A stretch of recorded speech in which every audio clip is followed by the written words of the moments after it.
উপস্থিত হয়েছে আরও একটি ক্লাসে। আজকের ক্লাসটা হবে 2025 সালের এসএসসি পরীক্ষার্থীদের জন্য আজকের এই ক্লাস। অবশ্যই আজকের এই ক্লাসটা 2025 সালের এসএসসি পরীক্ষার্থীদের জন্য চমৎকার একটি ক্লাস এবং অত্যন্ত গুরুত্বপূর্ণ একটি ক্লাস। এই ক্লাসে সবাই মনোযোগ সহকারে ক্লাসটি উপভোগ করবে। আশা করি এই ক্লাসের যে কাজটা বা গাণিতিক সমস্যাটা এটা অবশ্যই তোমাদের পরীক্ষায় আসার সম্ভাবনা 99%। আশা করি ক্লাসটা মনোযোগ সহকারে দেখবা। দেখো, এখানে একটা প্রশ্ন আছে, একটি গুণোত্তর ধারার পঞ্চম পদ 2√3 ভাগ কত 9 এবং দশম পদ আছে 8√2 ভাগ কত 81 হলে ধারাটির তৃতীয় পদ নির্ণয় করো। কি বলছে? ধারাটির তৃতীয় পদ নির্ণয় করতে বলছে এবং এখানে কয়েকটা ধারা দেওয়া আছে। বলছে ধারাটির পঞ্চম পদ এত এবং দশম পদ এত। এখানে আমরা গুণোত্তর ধারার ক্ষেত্রে আমরা যে এনতম পদের সূত্র জানি। এনতম পদ মানে কি? যে ar টু দি পাওয়ার কত n-1, ar to the power n-1। আমাদের এই এনতম পদের সূত্রটাই কিন্তু এই রাশির জন্য প্রযোজ্য। আমরা এনতম পদের সূত্র আমরা জানি। তাহলে ধরি প্রথম পদ সমান কত a, সাধারণ অনুপাত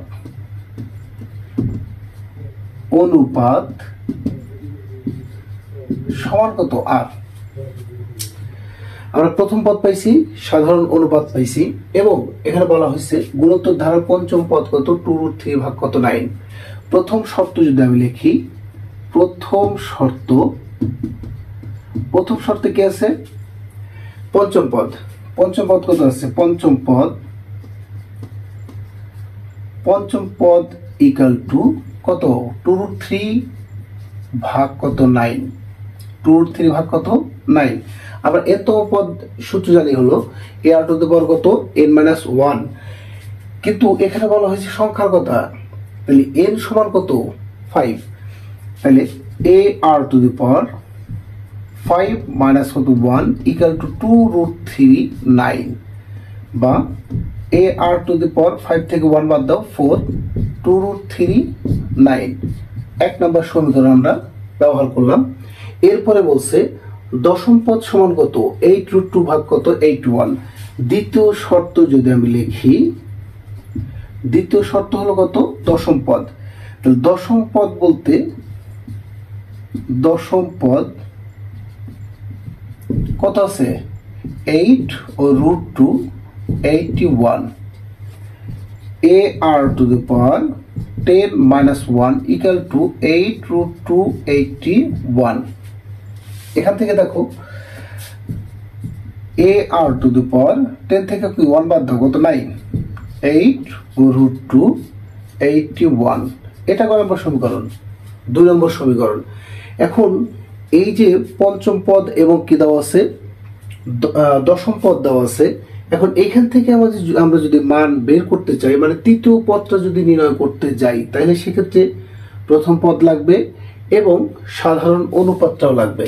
তাহলে আমরা সাধারণ অনুপাত এবং কি তৃতীয় পদ বের করতে গেলে আমাদের প্রথমত কাজ কি, যে আর এর মানটা বের করে নেওয়া। আমরা আর এর মানটা আগে বের করব। তাহলে এখানে দেখো, আমি যদি 2 ভাগ কত 1 দিই, 2 ভাগ 1 নং সমীকরণ। কেন দিলাম? কারণ হলো যে দ্বিতীয় পদের পাওয়ারটা কি আছে সবচেয়ে বেশি, এই কারণে আমরা 2 নম্বর পদ ভাগ কত দিলাম 1 নম্বর পদ। 1 নম্বর পদের পাওয়ারটা কি দেওয়া আছে ছোট। অতএব ar to the power 9 ar to the power 4 equal to 8√2 81 কি দেওয়া আছে 2√3 9। আচ্ছা, ar এ কি আমরা কি বাদ দিতে পারি? আমরা জানি সূচকের ক্ষেত্রে পাওয়ার যদি ভাগ থাকে আমরা কি করি? বিয়োগ করি। গুণন থাকলে কি করি? যোগ করি। যোগ থাকলে গুণন করি এবং ভাগ থাকলে কি করি? বিয়োগ করি। তাহলে এক্ষেত্রে দেখো ভাগ আকারে আছে, আমরা কি করব? বিয়োগ করব। দুইটা কি ভিত্তি একটা কমন নেব, 9 মাইনাস 4 ইকুয়াল টু 8√2 8 ইন্টু 9 2√3। এখান থেকে নিশ্চিত লেখা যায়, অবশ্যই লেখা যায়। তাহলে 9 নং কত 81, 4 দুগুণে কত 8, বা r⁵। কেন r⁵? 9 থেকে 4 বাদ দিলে কত বাঁচে 5। এখানে বাঁচলো 4√2 আর নিচে বাঁচলো কত 9√3।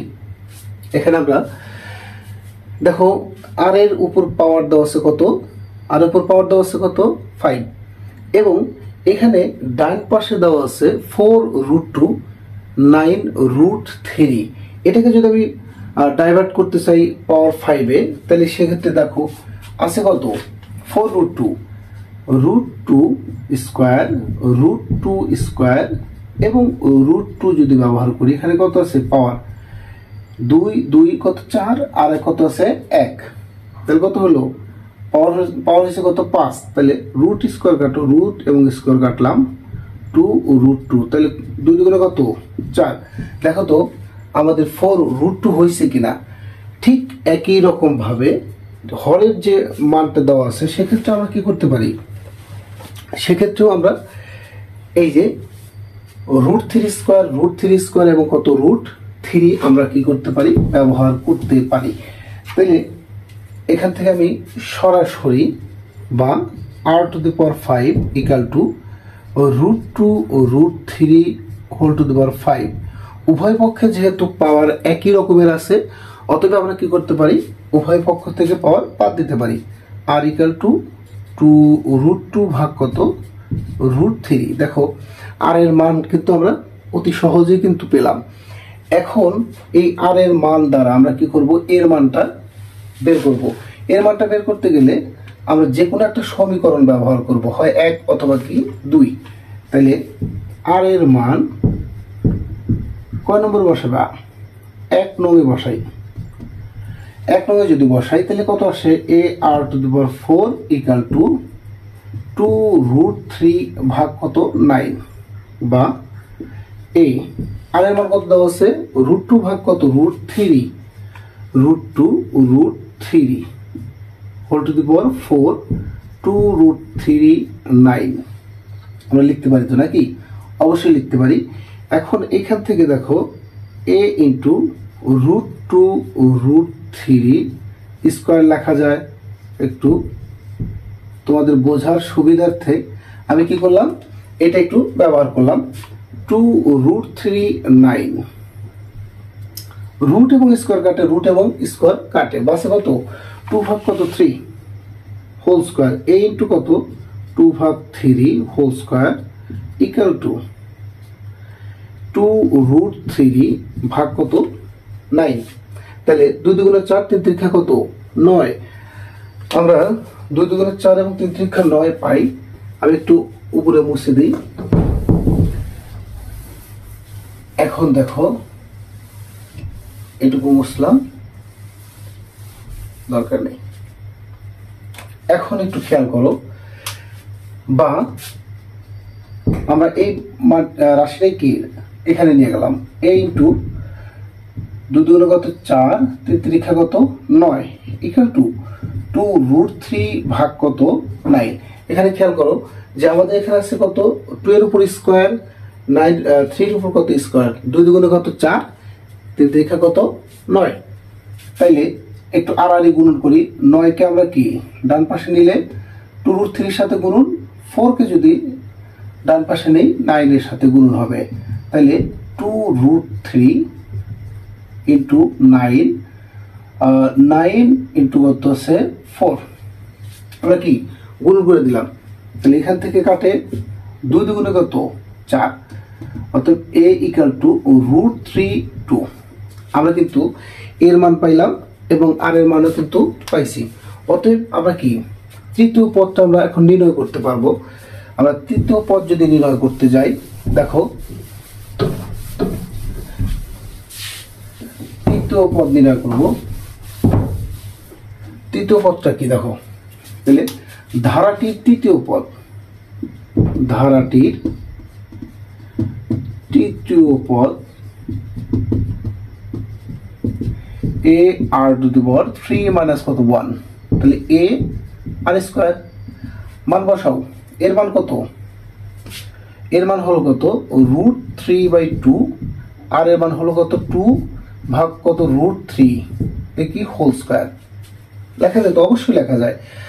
এখন রুট এবং স্কোয়ার কাটে কিভাবে, যে হোল স্কোয়ার যেহেতু দেওয়া আছে, √2 এর উপরে কি স্কোয়ার দেওয়া আছে এবং √3 এর উপরে কি দেওয়া আছে, স্কোয়ার দেওয়া আছে। তাইলে √3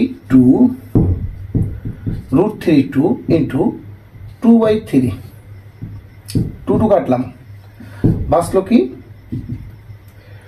√3 কত 3। এখন 3 কে যদি আমি রুট করতে চাই, দেখো 3 ইকাল টু কত √3 ইন্টু √3, তাহলে √3 কি আছে, গুণন আকারে আছে √3 স্কোয়ার, অবশ্যই লেখা যায়। তাহলে রুট এবং স্কোয়ার কাটলাম, 3 দেখো পূর্বের অবস্থা যা ছিল সেটাই আমরা কি করলাম, নিয়ে আসলাম।